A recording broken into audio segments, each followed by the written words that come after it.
Bismillahirrahmanirrahim. Assalamualaikum warahmatullahi wabarakatuh. Innal hamdalillahi nahmaduhu wa nasta'inuhu wa nastaghfiruh wa na'udzu billahi min syururi anfusina wa min sayyiati a'malina. May yahdihillahu fala mudhillalah wa may yudlil fala hadiyalah. Asyhadu an la ilaha illallah wahdahu la syarikalah wa asyhadu anna Muhammadan abduhu wa rasuluh. Allahumma sholli wa sallim wa barik ala sayyidina Muhammad wa ala alihi wa sahbihi ajmain. Amma ba'du. Syukur kehadirat Allah Subhanahu wa taala. Dengan nikmatnya dan hidayahnya kita dapat berjumpa lagi di channel ini. Sholawat dan salam selalu dan tetap tercurahkan kepada junjungan kita Nabi besar Muhammad Shallallahu Alaihi Wasallam. Allahumma sholli ala sayyidina Muhammad wa ala ali sayyidina Muhammad. Sahabat beriman, surga merupakan tempat terindah yang dijanjikan Allah Subhanahu wa taala kepada hambanya yang bertakwa.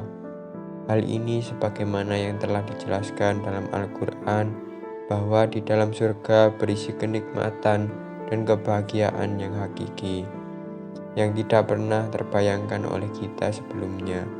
Seandainya manusia mengetahui gambaran surga dengan mata kepala sendiri, tentu mereka akan berusaha sekuat tenaga untuk meraihnya, mengerjakan segala perintah Allah dan menjauhi setiap larangannya. Akan tetapi berbeda dengan kenyataan, kita sebagai manusia tidak bisa melihat gambaran surga secara langsung dan hanya diberikan gambaran melalui penjelasan dalam Al-Quran. Maupun kenapa Allah tidak memperlihatkan gambaran surga secara langsung kepada manusia? Ketahuilah, wahai saudaraku, hal ini semata-mata adalah ujian keyakinan yang diberikan Allah kepada kita. Bagi umat muslim yang takut kepada Allah, lalu berpegang teguh kepada Al-Quran maupun hadis-hadis sahih dan meyakini bahwa akan ada balasan dari semua yang kita kerjakan semasa di dunia, maka bisa dikatakan sekalipun belum bisa melihat secara langsung, janganlah mengingkari akan hal tersebut, karena Allah sudah banyak menjelaskan tentang keadaan surga dengan segala macam kenikmatannya di dalam Al-Quran.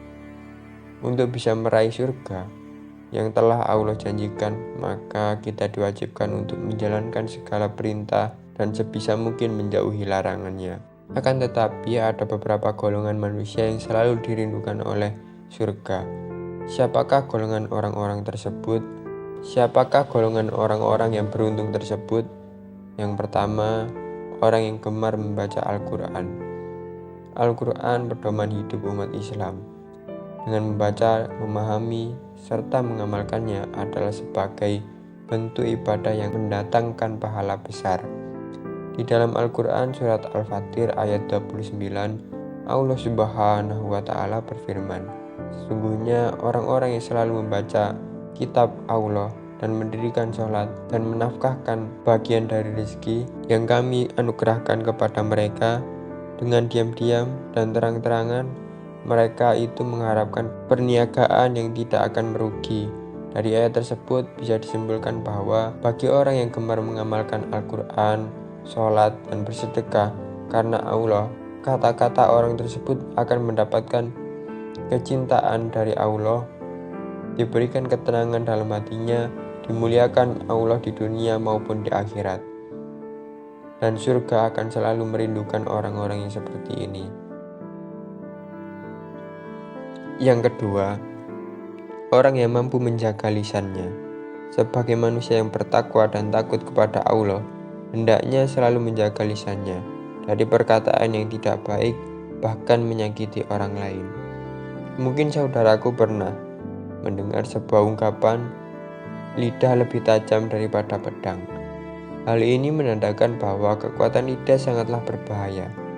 Jika tidak dijaga dan dikendalikan dengan baik, hanya dengan lisan melalui ucapan inilah seorang bisa menyebarkan kebohongan, menebarkan kebencian, bahkan sampai memfitnah.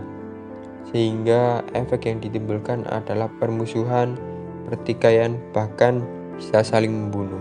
Dari Abu Hurairah radhiyallahu anhu, Rasulullah Shallallahu alaihi wasallam pernah bersabda, "Siapa yang beriman kepada Allah dan hari akhir, maka hendaklah ia berkata baik atau lebih baik. Yang barang siapa yang beriman, maka hendaklah ia memuliakan tetangganya, dan barang siapa yang beriman kepada Allah dan hari akhir, maka hendaklah ia memuliakan tamunya." Hadis riwayat Bukhari. Oleh sebab itu, sebagai umat muslim hendaknya selalu menjaga lisan kita dengan baik. Dan orang-orang yang masuk surga Allah. Ketiga, orang yang memberi makan kepada mereka yang kelaparan. Surga merindukan semua umat muslim yang gemawan. Wujud dari kedermawanan seorang bisa terlihat dari kebiasaan bersedekah untuk meringankan penderitaan orang lain yang sedang kelaparan. Rasulullah Shallallahu alaihi wasallam pernah bersabda, "Barang siapapun mukmin memberi makan mukmin yang kelaparan, pada hari kiamat nanti Allah akan memberinya makanan dan buah-buahan surga." Hadis riwayat Tirmizi. Untuk memberikan sedekah ataupun makanan tidak perlu jauh-jauh. Kita bisa lihat dari tangga sekitar terlebih dahulu.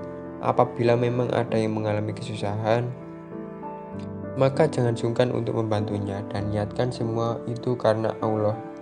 Insya Allah surga akan merindukan orang-orang yang mau ringan tangan membantu meringankan kesusahan orang lain. Keempat, orang yang berpuasa di bulan Ramadan. Di bulan suci Ramadan, Allah telah menjanjikan kepada hambanya ampunan dan pembebasan dari siksa api neraka, terutama bagi mereka yang ikhlas menjalankan ibadah puasa, menghidupkan malamnya dengan sholat, membaca Al-Quran, dan terus mendekatkan diri kepada Allah.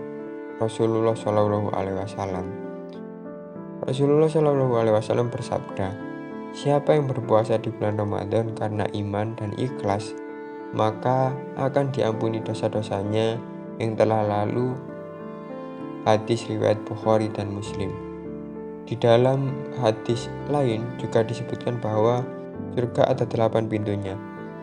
Di antaranya ada pintu yang dinamakan Ar-Rayyan, dan tidak boleh memasukinya kecuali orang-orang yang berpuasa.